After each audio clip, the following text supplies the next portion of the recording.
Hello everyone, I am Damayanti. Welcome to my YouTube channel. एबे मु आलोचना करी पेपर 5 रो यूनिट 1 ओडिया भाषार उद्भव और विकास क्रम।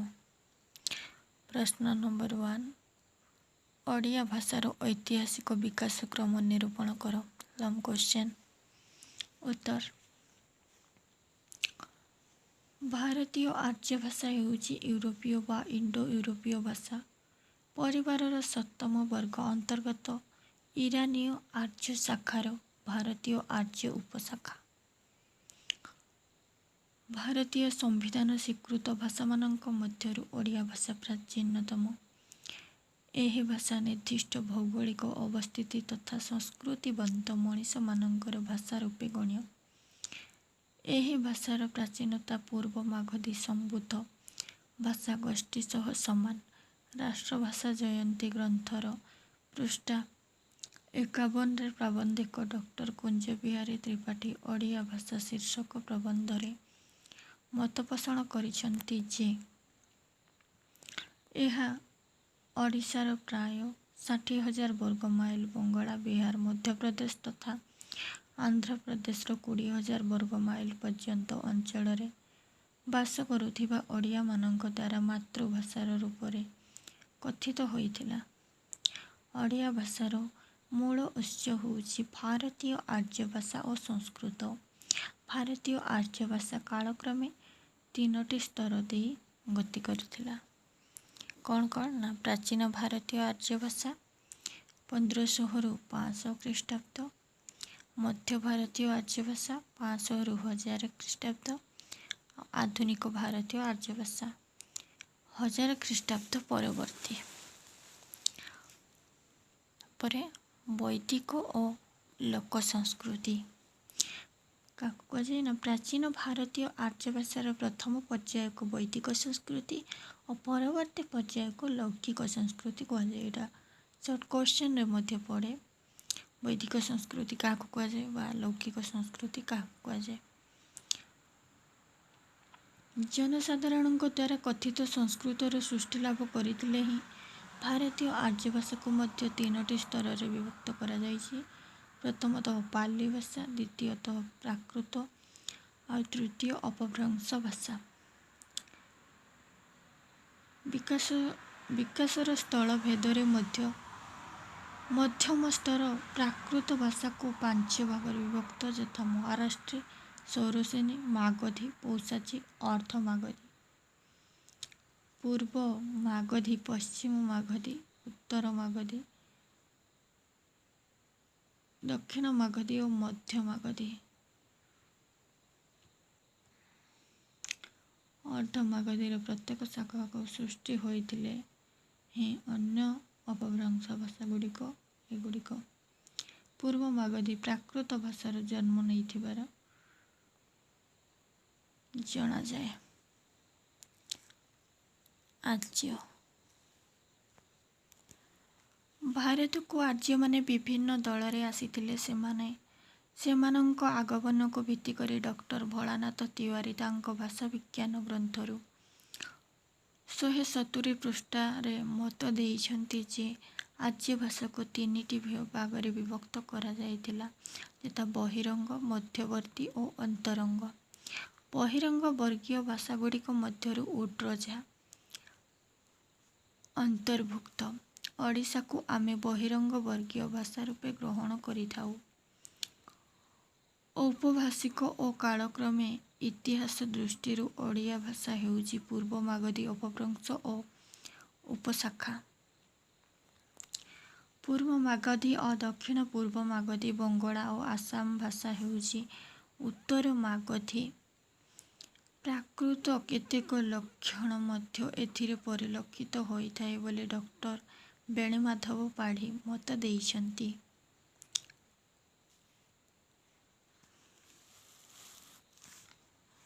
दक्षिण पूर्व मागधी अपभ्रंशर अन्यतम ओड्री अपभ्रंश थिबारु बहु प्रमाण देखिबाकू मिले। एही ओड्री अपभ्रंश पूर्वरु हेउची भरतंक नाट्यशास्त्र रे उल्लेखित ओड्री भाषा।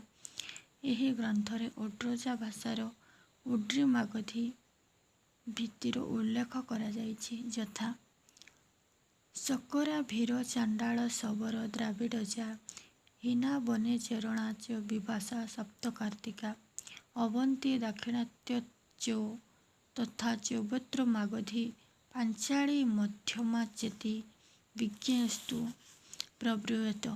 ଏଥିରୁ ଅନୁମାନ କରାଯାଏ ଯେ ପୂର୍ବ ମାଗଧୀ ପ୍ରକୃତି ସହିତ ଅଷ୍ଟ୍ରିକ ଓ ଦ୍ରାବିଡ଼ ଭାଷାର ମିଶ୍ରଣରେ ଖ୍ରୀଷ୍ଟୀୟ ଶତାବ୍ଦୀ ବେଳକୁ ଏହି ଉଡ୍ରି ବିଭାଷା ସୃଷ୍ଟି ହୋଇଥିଲା।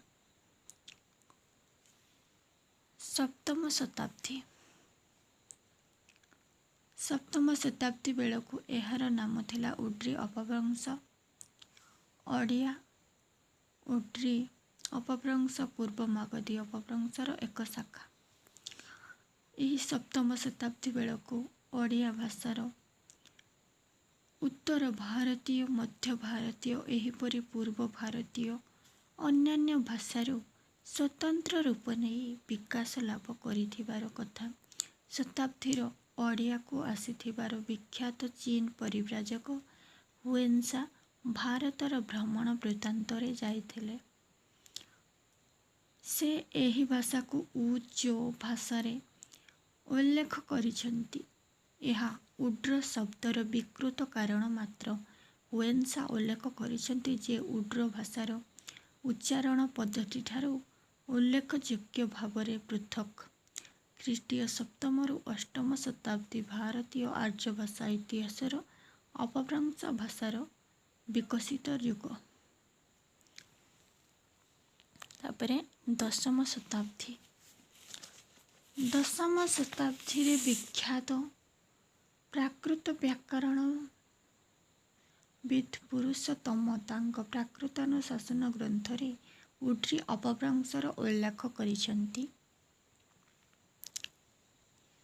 ଏହାକୁ ଇ ଏବଂ ଓ ପ୍ରତ୍ୟୟ ବହୁଳ ଭାଷା ବୋଲି ମତ ଦେଇଛନ୍ତି।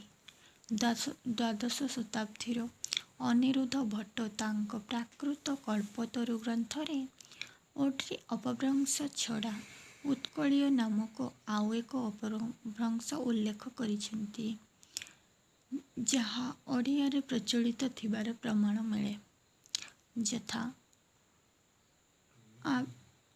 ଆଭିରିକା ଦ୍ରାବିଡ଼ୀ ଉତ୍କଳିନୀୟ ବୌନକୋଶୀ ମୁଣ୍ଡୁରୀ କେଶ ନାମ୍ନା ସାକର ଓଡ୍ରି ଦ୍ରାବିଡିଦି ବଚପ୍ରଭସତାମ୍। ସୁତରାଂ ସମ୍ପ୍ରତି ସମ୍ପର୍କରେ ଏତିକି କୁହାଯାଇପାରେ ଯେ ଓଡ଼ିଆ ଭାଷା ମାଗଧୀ ପ୍ରାକୃତ ଅପଭ୍ରଂଶ ରୂପ ଓଡ୍ରି ବିଭାଷାରୁ ଉତ୍ପତ୍ତି ହୋଇଥିଲେ ହିଁ ଏଥିରେ ସୌରସେନୀ ପ୍ରାକୃତ ସାମାନ୍ୟ ଲକ୍ଷଣ ମିଶ୍ରଣ ହୋଇଛି। ବିଭାଷା ସମ୍ପର୍କରେ ବିଖ୍ୟାତ ଶିକ୍ଷାବିତ୍ ତଥା ଭାଷାବିତ୍ ଗ୍ରିୟର୍ସନଙ୍କ ମତରେ ଏହା ହେଉଛି ଏକ ବା ଏକାଧିକ ପ୍ରାକୃତ ଭାଷାର ଅପଭ୍ରଂଶ ରୂପ, ଯାହା ନାଟକର ନିର୍ଦ୍ଦିଷ୍ଟ ଚରିତ୍ରମାନଙ୍କ ଦ୍ୱାରା କଥିତ ହୋଇଥାଏ। ଖ୍ରୀଷ୍ଟଧର୍ମ ପ୍ରାକୃତର ମାଗଧୀ ପ୍ରାକୃତର ଅପଭ୍ରଷ୍ଟ। ମାଗଧୀ ପ୍ରାକୃତର ଅପଭ୍ରଷ୍ଟ ରୂପ କହିବାର କାରଣ ହେଉଛି ଏଥିରେ ଅଷ୍ଟ୍ରିକ ଓ ଦ୍ରାବିଡ଼ ଭାଷାର ଗୋଷ୍ଠୀ ଉପାଦାନ ମଧ୍ୟ ମିଶି ରହିଛି। ତେଣୁ ସ୍ଥୂଳତଃ କହିବାକୁ ଗଲେ ପ୍ରାଚୀନ ଓଡ଼ିଆ ଭାଷା ଭାରତୀୟ ଆର୍ଯ୍ୟ ଦ୍ରାବିଡ଼ ଅଷ୍ଟ୍ରିକ ଗୋଷ୍ଠୀ ଭାଷାର ତ୍ରିବେଣୀ ସଙ୍ଗମ ଓ ସଙ୍ଗମ ସପ୍ତମ ଶତାବ୍ଦୀ ବେଳକୁ ସଂଗଠିତ ହୋଇସାରିଥିଲା। ଅପଭ୍ରଂଶ ହେଉଛି ବିଭାଷାର ବିକଶିତ ରୂପ। ଭରତଙ୍କ ନାଟ୍ୟଶାସ୍ତ୍ରରେ ଉଲ୍ଲେଖିତ ଉଡ୍ରି ଭାଷା ହିଁ କାଳକ୍ରମେ ଉଡ୍ରି ଅପଭ୍ରଂଶ ନାମରେ ପରିଚିତ। ଏତିକିରେ ଏଲଏମ୍ କ୍ୱେଶ୍ଚନ୍ ସମାପ୍ତ। ପ୍ରଶ୍ନ ନମ୍ବର 2, ଓଡ଼ିଆ ଭାଷାର କ୍ରମ ବିକାଶ ସମ୍ପର୍କରେ ଆଲୋଚନା କର। ଉତ୍ତର, ପାଲି ଓ ପ୍ରାକୃତ। ଓଡ଼ିଆ ଭାଷା ପାଲି ଓ ପ୍ରାକୃତ ଭାଷାର ସମତାଳରେ ବିକାଶ ଲାଭ କରିଥିଲା। ଏହା ଆହରଣଶୀଳ ଭାଷା ହୋଇଥିବାରୁ ପାଲି ଓ ପ୍ରାକୃତ ଭାଷାର ବହୁ ଶବ୍ଦ ଆହରଣ କରି ଅବୟବ ବୃଦ୍ଧି କରିଥିଲା। ଓଡ଼ିଆ ଭାଷା ବୈଦିକ କାଳୀନ ପ୍ରାକୃତ ଭାଷାରୁ ଜନ୍ମ ନେଇଥିବା ଏକ ପ୍ରାଚୀନ ଭାଷା। ଏହି ଭାଷା ବ୍ୟବହାର କରୁଥିବା ଆର୍ଯ୍ୟଗୋଷ୍ଠୀ ଯେତେବେଳେ ମୂଳ ବାସସ୍ଥାନ ପରିତ୍ୟାଗ କରି ପୂର୍ବାଭିମୁଖୀ ଅଗ୍ରସର ହେଲେ, ସେମାନେ ପ୍ରଥମେ ମଥୁରା ଅଞ୍ଚଳରେ ସୌରସେନୀ ଭାଷା ସଂସ୍ପର୍ଶରେ ଆସିଲେ। ତାହା ସେମାନଙ୍କ ଭାଷାରେ ପରିବର୍ତ୍ତନ ପରିଲକ୍ଷିତ ହେଲା। ଏଥିରେ ସେମାନେ ବିନ୍ଧ୍ୟାଞ୍ଚଳରେ ପ୍ରବେଶ କଲେ ଏବଂ ସେଠାରେ ପିଶାଚୀ ଭାଷାର ସଂସ୍ପର୍ଶରେ ଆସିଲେ। ଫଳତଃ ସେମାନଙ୍କ ଭାଷାରେ ଆହୁରି ପରିବର୍ତ୍ତନ ଘଟିଲା। ଏହାପରେ ସେମାନେ ଛୋଟନାଗପୁର ମାଳଭୂମିରେ ପ୍ରବେଶ କଲେ ତଥା ମାଗଧୀ ଭାଷା ସଂସ୍ପର୍ଶରେ ଆସିଲେ। ତେଣୁ ସେମାନଙ୍କ ଭାଷାରେ ପୁନଃ ପରିବର୍ତ୍ତନ ଘଟିଲା। ଛୋଟନାଗପୁର ମାଳଭୂମିକୁ ଆସିବା ପର୍ଯ୍ୟନ୍ତ ସେମାନେ ସୌରସେନୀ, ପୈଶାଚୀ ଓ ମାଗଧୀ ପ୍ରଭୃତି ଆର୍ଯ୍ୟ ଭାଷାର ସଂସ୍ପର୍ଶରେ ଆସିଥିଲେ। କିନ୍ତୁ ଓଡ଼ିଆ ଭୂଖଣ୍ଡରେ ଆସି ସ୍ଥାୟୀ ଭାବରେ ବସବାସ କରିବା ପରେ ସେମାନେ ଅଷ୍ଟ୍ରିକ ଓ ଦ୍ରାବିଡ଼ ଭାଷାର ସଂସ୍ପର୍ଶରେ ଆସିଲେ। ଓଡ଼ିଆମାନେ ସ୍ଥାୟୀ ବସବାସ। ଓଡ଼ିଆମାନେ ଓଡ଼ିଶାରେ ସ୍ଥାୟୀ ଭାବରେ ବସବାସ କରିବା ପରେ ଆଞ୍ଚଳିକ ମାନ୍ୟତାରେ ଏକ ବିକାଶଶୀଳ ସ୍ୱତନ୍ତ୍ର ଭାଷା ଓ ସଂସ୍କୃତିର ଉନ୍ମେଷ ଘଟାଇ ପାରିଥିଲେ। ସଂସ୍କୃତିର ଉତ୍ତରଣରେ ଓଡ଼ିଆ ଜାତି ଏକ ସମୃଦ୍ଧ ଜାତି ରୂପେ ପରିଗଣିତ ହୋଇ ମହାଭାରତର ଯୁଗରେ ଉନ୍ନତିର ଚରମ ସୀମାରେ ଉପନୀତ ହୋଇଥିଲା। ମହାଭାରତ ସମେତ ଅନ୍ୟାନ୍ୟ ପ୍ରାଚୀନ ଶାସ୍ତ୍ରମାନଙ୍କରେ ଓଡ଼ିଆ ଜାତି ସୂର୍ଯ୍ୟବୀର୍ଯ୍ୟ ସମନ୍ୱୟାତ୍ମକ ସଂସ୍କୃତି, ସମୃଦ୍ଧ ସଭ୍ୟତା, ଅପରାଜେୟ ବୀରତ୍ୱ, ଉଚ୍ଚାଙ୍ଗ ଭାଷା, ଉତ୍କୃଷ୍ଟ କଳାକୌଶଳ, ଦୁଃସାହସିକ ସାମୁଦ୍ରିକ ବାଣିଜ୍ୟ ବର୍ଣ୍ଣନା ବିଦ୍ୟମାନ। କେତେକ ପ୍ରାଚୀନ ସାହିତ୍ୟରେ ଉଡ୍ର ଏହି ବିଶାଳ ଭୂଖଣ୍ଡରେ ପୂର୍ବରୁ ବାସ କରୁଥିବା ଦ୍ରାବିଡ଼ ଓ ଅଷ୍ଟ୍ରିକ ଜନଜାତି ଭାଷାର ଧର୍ମ ଧାରଣା ଓ ଜୀବନ ପ୍ରବାହକୁ ଓଡ଼ିଆମାନେ ନିଜର ପରମ୍ପରା ଭିତରେ ଗ୍ରହଣ କରିନେଲେ। ତାପରେ ଓଡ଼ିଶାର ପ୍ରତିକୂଳ ଭୌଗୋଳିକ ସ୍ଥିତି। ଓଡ଼ିଶାର ପ୍ରତିକୂଳ ଭୌଗୋଳିକ ସ୍ଥିତିରେ ଓଡ଼ିଆମାନେ ଭିନ୍ନ ଭିନ୍ନ ସ୍ଥାନରେ ବାସ କରୁଥିଲେ ହେଁ ଓଡ଼ିଆ ଭାଷା ଯୋଗୁଁ ସେମାନେ ଏକତ୍ୱ ଅନୁଭବ କରୁଥିଲେ। ପରମ୍ପରାଗତ ପ୍ରବାହମାନ ଧାରାରେ ଓଡ଼ିଆ ଭାଷାଭାଷୀ ଅରୁଚିକର ଭାଷା ବିଭାଗ ସମୂହକୁ ପରିହାର କରି ନୂଆ ନୂଆ ଭାଷା ବିଭାଗକୁ ଆପଣେଇ ନେବା ଦ୍ୱାରା ଓଡ଼ିଆ ଭାଷା ସମୃଦ୍ଧ ହୋଇପାରିଥିଲା। ଓଡ଼ିଆମାନେ ନୂତନ ଉପନିବେଶରେ ଦୁଃସହ ଭୌଗୋଳିକ ବାତାବରଣରେ ଜୀବନଯାପନ କରୁଥିବା ଦ୍ୱାରା ସେମାନଙ୍କ ଶରୀର ଓ ମନ ଉପରେ ସ୍ଥାୟୀ ଭାବ ପ୍ରକାଶ ପାଇଲା। କିନ୍ତୁ ଉଦାର ହୃଦୟରେ ଓଡ଼ିଆମାନେ ଏହାକୁ ଅନ୍ତରର ସହ୍ୟ କଲେ। ଫଳରେ ସେମାନଙ୍କ ଭାଷା ସଂସ୍କୃତି ମୌଳିକତା ଅକ୍ଷୁଣ୍ଣ ରହିଲା। ତାପରେ ଓଡ଼ିଆ ପ୍ରତିକୂଳ ଭୌଗୋଳିକ ସ୍ଥିତି ସରିଲା। ଏବେ ଓଡ଼ିଶା ଭୂଖଣ୍ଡରେ ଉପନିବେଶ ସ୍ଥାପନ। ଓଡ଼ିଶା ଭୂଖଣ୍ଡରେ ଉପନିବେଶ ସ୍ଥାପନ ହେବା ପୂର୍ବରୁ ଓଡ଼ିଆ ଭାଷା ପ୍ରାକୃତ ବୈଦିକ ସଂସ୍କୃତ ଶକ୍ତି ଭଣ୍ଡାରରେ ପରିପୂର୍ଣ୍ଣ ଥିଲା। ଏହି ଶବ୍ଦକୁ ଓଡ଼ିଆମାନେ ଅବିକଳ ଭାବରେ ବା ସ୍ୱାନୁକୂଳ ଆରୋପଣ ପଦ୍ଧତିରେ ବ୍ୟବହାର କରୁଥିଲେ। ବିଭିନ୍ନ ଭାଷାରୁ ଶବ୍ଦ ଆହରଣ କରି ଓଡ଼ିଆ ଭାଷା ବୈଦିକ ଓ ସଂସ୍କୃତ ଭାଷାରୁ ବହୁ ଶବ୍ଦ ଆହରଣ କରି ପରିବର୍ଦ୍ଧିତ ହୋଇଥିଲେ। ବୈଦିକ ଓ ସଂସ୍କୃତ ଭାଷାରୁ ଅବିକଳ ଭାବରେ ଓଡ଼ିଆ ଭାଷାରେ ବ୍ୟବହୃତ ଶବ୍ଦ ସମୂହକୁ ବ୍ୟାକରଣବିତ୍ମାନେ ତତ୍ସମ ଶବ୍ଦ ବୋଲି କହିଛନ୍ତି। ଯେଉଁ ଶବ୍ଦଗୁଡ଼ିକ ବିକୃତ ଭାବରେ ବ୍ୟବହୃତ ସେଗୁଡ଼ିକୁ ଅର୍ଦ୍ଧତତ୍ସମ କହିବା ପ୍ରସଙ୍ଗ ହେବ ନାହିଁ। ଏହାର କାରଣ ହେଉଛି ସଂସ୍କୃତ ବା ତତ୍ସମ ଶବ୍ଦ ଅନ୍ୟ ଭାଷା ମଧ୍ୟ ଦେଇ ଅବିକଳ ଭାବରେ ଓଡ଼ିଶାରେ ବ୍ୟବହାର ପୂର୍ବବର୍ତ୍ତୀ ରୂପ ହିଁ ଅର୍ଦ୍ଧତତ୍ସମ। ତାପରେ ଆଦିବାସୀ ଭାଷା।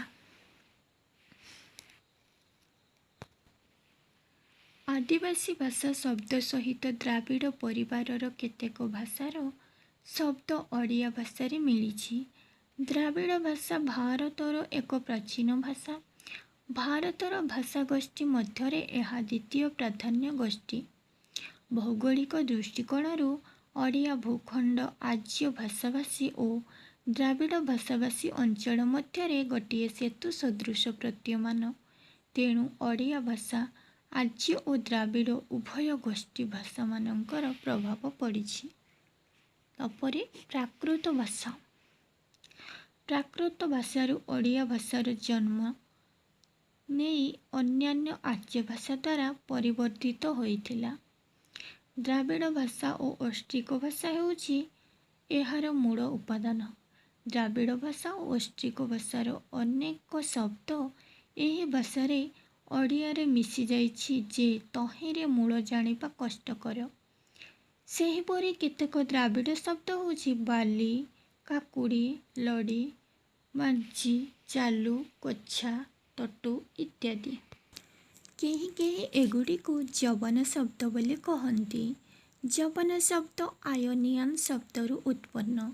आयोनियान हेउछि ग्रीस देशर निकटवर्ती गोटिए द्वीपपुंज।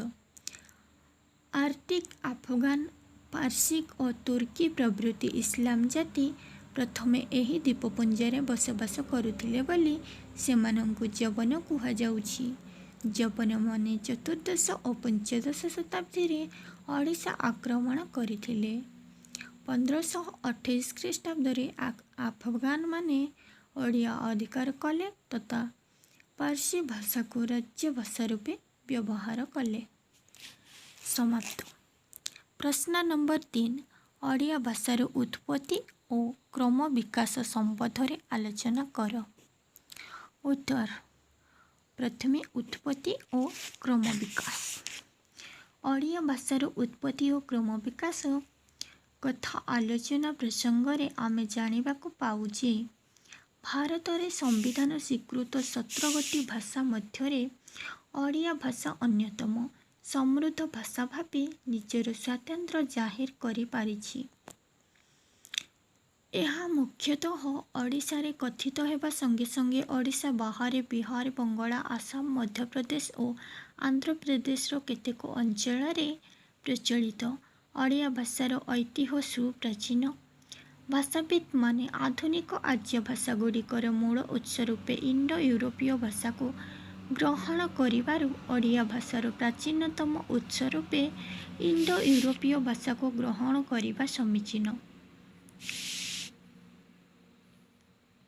ଆଜି ଆମେ ଲକ୍ଷ୍ୟ କରୁ ଅନ୍ୟାନ୍ୟ ଭାରତୀୟ ଆର୍ଯ୍ୟ ଭାଷା ପରି ଓଡ଼ିଆ ଭାଷା ଏକ ସମୃଦ୍ଧ ଭାଷାର ଖ୍ୟାତି ଅର୍ଜନ କରିପାରିଛି।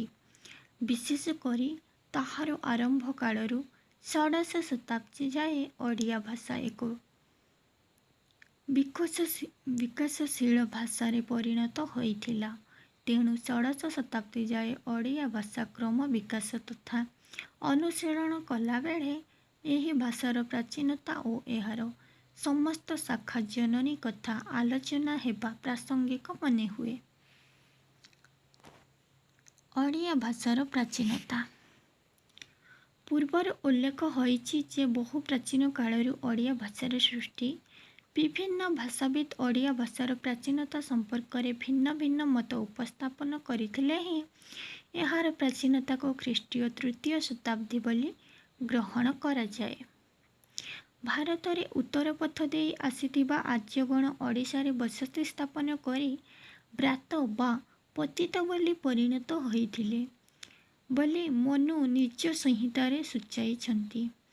ଏହା ନିଶ୍ଚିତ ଯେ ସେମାନଙ୍କର ଭାଷା ଆର୍ଯ୍ୟତର ଭାଷା ସହିତ ମିଶି ଏକ ପରିବର୍ତ୍ତିତ ରୂପ ଧାରଣ କରିଥିଲା।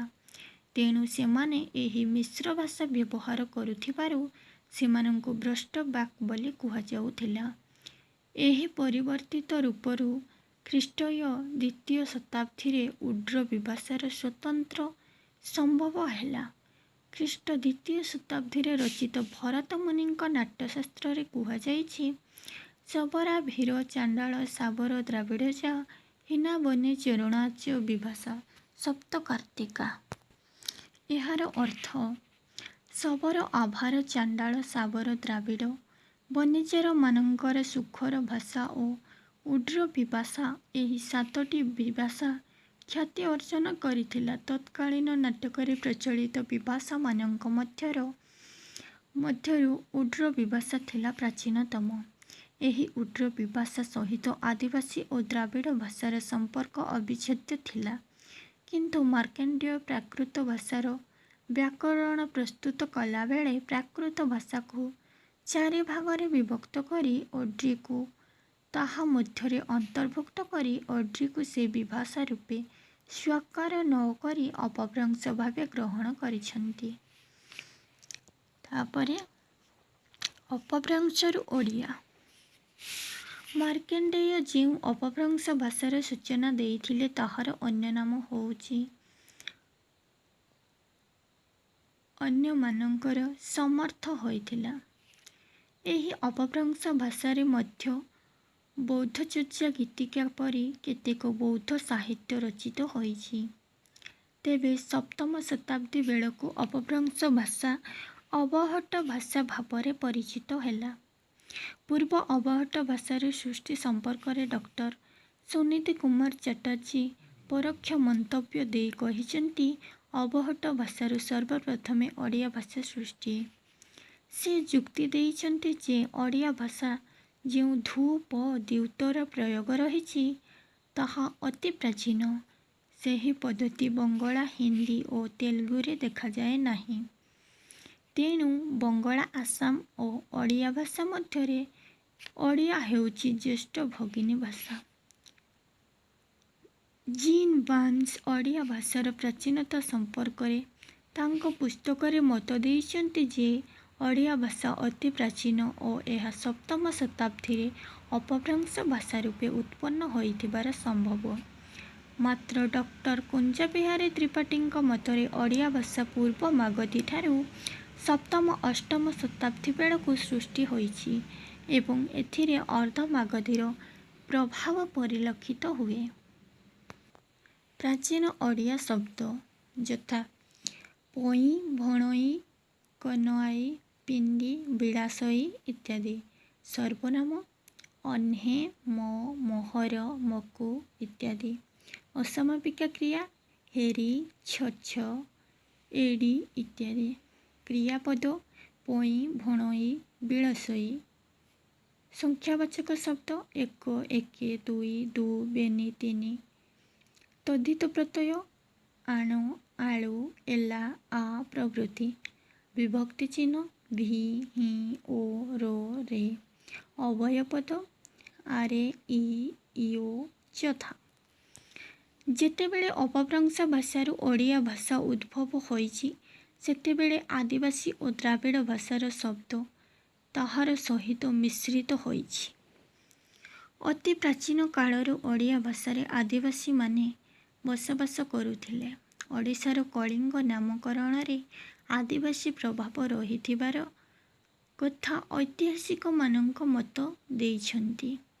ଓଡ଼ିଆ ଭାଷାରେ ବହୁ ଆଦିବାସୀ ଶବ୍ଦ ପ୍ରଚଳିତ ଯାହାକୁ ଓଡ଼ିଆ ଭାଷାରୁ ସ୍ୱତନ୍ତ୍ର ବୋଲି ଜାଣିହୁଏ ନାହିଁ। ଓଡ଼ିଆ ଭାଷାରେ ପ୍ରଚଳିତ ଆଦିବାସୀ ଶବ୍ଦଗୁଡ଼ିକ ହେଉଛି ଅଗାଡ଼ି, ଅଡ଼ା, ଅଣ୍ଡିରା, ଅଳି, ଅଳ, କଇଁଆ, କରିଆ, ଖଡୁ, ଗୁଣ୍ଡା ଇତ୍ୟାଦି। କେବଳ ଆଦିବାସୀ ଭାଷା ନୁହେଁ, ଦ୍ରାବିଡ଼ ଭାଷା ମଧ୍ୟ ଓଡ଼ିଆ ଭାଷାର ସୃଷ୍ଟିରେ ଯଥେଷ୍ଟ ସହାୟକ ହୋଇଛି। ଓଡ଼ିଆ ଭାଷାରେ ପ୍ରଚଳିତ ଦ୍ରାବିଡ଼ ଭାଷାଗୁଡ଼ିକ ହେଉଛି ଅଡିବା, ଆରିସା, କଟାଡ଼, କୁସୁଟି, କୋଇଲି, ତୋଟା ଇତ୍ୟାଦି।